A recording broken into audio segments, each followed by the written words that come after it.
गोवा राज्यातील मार्मोगोवा हा फोर्ट या ठिकाणी आहे। याला जाण्याची ही वाट आहे। ही अशी संपूर्ण वरती दगडीची वाट आहे।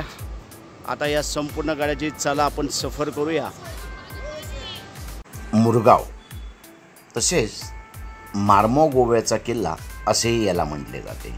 हा मार्मोगोव्याचा किल्ला तालुका मार्मागोवा व जिल्हा दक्षिण गोवा या ठिकाणी आहे। वास्को शहराच्या आग्नेस 2 किलोमीटर अंतरावर मुरगाव वसलेले असून तेथील एमपीटीच्या जवळच भूशिरावर पोर्तुगीजांनी जुवार नदीच्या मुखापाशी एक किल्ला बांधला आहे।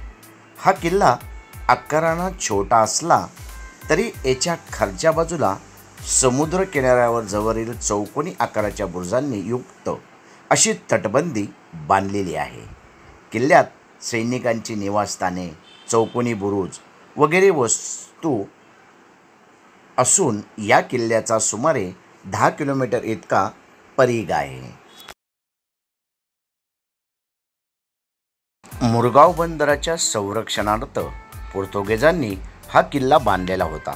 हा किल्ला इसवी सन 1624 मध्ये व्हाईसरॉय दो फ्रान्सिस्को दी गाम याने बांधला। इसवी सन 1873 मध्ये या किल्ल्यात तोफखाना, कारागृह इत्यादी इमारती होत्या आणि त्या सुस्थितीत होत्या। मुरगावच्या पश्चिमेला भर समुद्रात बागमोळा, साव जॉर्ज आयलँड, गांद्रे आयलँड आणि फेकिनो आयलँड अशी 4 बेटे आहेत। 17व्या शतकाच्या सुरुवातीस डचांनी जेव्हा गोवा शहरावर हल्ला करण्यासाठी आग्वातच्या उपसागरात आपले आरमान आणले तेव्हा पोर्तुगीजांनी आग्वात किल्ल्यावरून त्यांच्यावर तोफांचा जोरदार मारा करून त्यांना मागे रेटले होते। त्यानंतर पोर्तुगीजांनी आग्वात व मुरगाव येथील किल्ल्यांमध्ये युद्धसामग्री व निवडक सैन्य ठेवून डचांसारखा प्रबळ आरमारी शत्रू जर चालून आला तर त्याच्या हल्ल्यापासून गोवा शहराचे रक्षण करण्याकरिता बंदोबस्त ठेवला होता।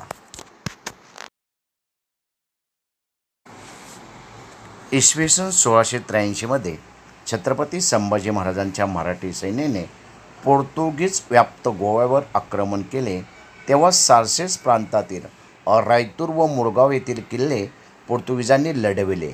बाकीचा सार्सेस प्रांत मराठ्यांनी व्यापला होता। मराठ्यांच्या आरमाराने गोवा बेटाला वेढा घालू नये म्हणून व्हाईसरॉय फ्रान्सिस्को दो तावर कोंदिगो आल्व्हार याने मांडवी नदीच्या मुखापाशी असलेले आग्वात, रेस मॅगोस, नोसास दे काबो आणि जुवारी नदीच्या मुखाशी असलेला मुरगाव येथील किल्ला यांच्या संरक्षणाची चोख व्यवस्था ठेवली होती। आरमारही सज्ज ठेवले होते।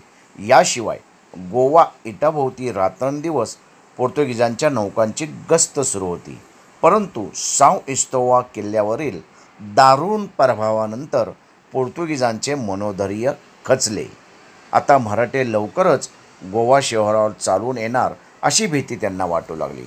व्हाईसरॉयने दिनांक 2 जानेवारी 1684 रोजी राज्य सल्लागार मंडळाची सभा बोलावून गोवा शहरातील राजधानी मुरगाव किल्ल्यामध्ये हलविण्याचे ठरविले।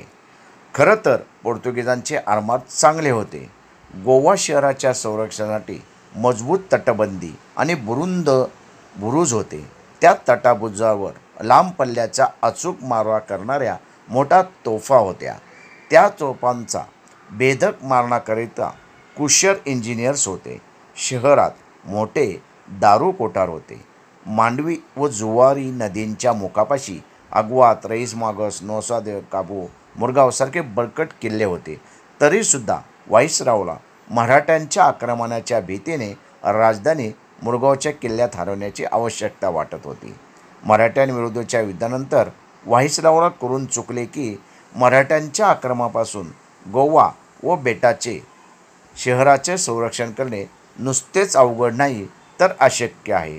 परंतु मुघल शहाजादा शाह आलम हा मोठी फौज घेऊन पोर्तुगीजांच्या मदतीला धावून आल्यामुळे मराठ्यांचा नाईलाजाच झाला। त्यांनी पोर्तुगीज व्याप्त गोव्यावरील मोहीम अर्धवट सोडून माघार घेतली। त्यामुळे पोर्तुगीजांना आपली राजधानी मुरगावच्या किल्ल्यात हलवण्याचा निर्णय मागे घ्यावा.